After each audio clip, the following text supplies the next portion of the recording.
ኢዜማን ማመተ መታሳም ቀራ ሚኒስቴር በርኖታትን ሆጅራ ኦልቻ ቱሩ ኢብሴት ይጅራም ዳባኒ ሐቃ ሐዋሱማ ኢትዮጵያ ኢዜማ ኢማመተ ፓርቲ መታይሳም ቀራ ሚኒስቴር በርኖታትን ጅዱ ሴንቱማ ተቆማለም ሆጅራ ኦልቻ አከቱረም ኢፈት በይሴት ይጅራም ፓርቲን ፕሮፌሰር ብርሃኑ ነጋም ኢብሰት በና ሙዴ ቶርባ ኮመላማፍ ኩደሰዴት ጋዜጤሶታፍ ከነን ኦገናም ፓርቲቻ ፕሮፌሰር ብርሃኑ ነጋም erga ministeera barnoota ta'uu damanii waggoota afran imaammata barnoota hojirra oolchaa akka turan ibsaniiti jiru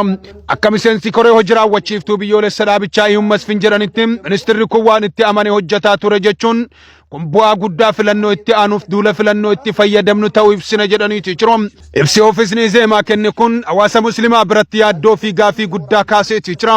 waggoottan Profeesar Birhaanuu Naggaa ministeera turan keessatti barattoonni muslimaa manneen barnoota adda addaa keessatti ijaba fi niqaba akka hin uffanne dhorkamaa turuun ni yaadatama kana malees barattoonni hedduun mana barumsaa keessa osoo jiranii salaata akka hin salaanne alaamantiin isaanii ajaju raawwachuu akka hin dandeenye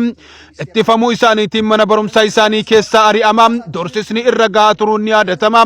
manneen barnootaa Finfinnee fi naannolee biroo keessatti hordoftoonni amantii kana bilisummaa amantii kennaa kabajaa jechuun qaamaa fi hamilee isaan irraa haleellan gaheetii jira dhaabichi imaammata mataa keenyaa jidduu seentummaa tokko malee hojirra oolchine irra jechuun waggoottan darban keessa barattoota muslimaa irratti loogii gaggeessaa turee fi bilisummaa amantii ukkaamsuun qaama karoora dhaabichaa ture kan jedhu gaafii bu'uuraa kaaseetii jira Izeemaan filannoo bara 2018 irratti hirmaachuu fi hojiiwwan kanneen duula filannoo akka itti fayyadamu beeksisus hawaasni muslimaa garuu imaammata dhaabaa jedhamu kun bilisummaa amantii sarbuu fi lammiilee barnoota irraa ari'aa jiraachuu irra deddeebiin akeekeetii jira waggoottan darban keessa uggurri hijaabaa fi salaataa barattoota muslimaa irratti kaa'amaa ture ajandaa dhaabichaa wal qabatu ta'uun kan agarsiisu akka ta'e himamaatii jira ለማወቅ ለፈለገ ሰው ይሄን በጣም ሲምፕል መንገድ አለ ኢዜማ ሲመሰረት የትምህርት ፖሊሲ ብሎ ያስቀመጠዋል ልንሰጣችሁ ምንችል ዶክመንት ብልጽግና ሲመሰረት የትምህርት ፖሊሲ ሲጀመር ነበረው ወይ ከሚል ጀምረህ ኮምፔር ማድረግ ትችላለህ አንድ በግልጽ ስንናገር የነበረው እስከዛሬስ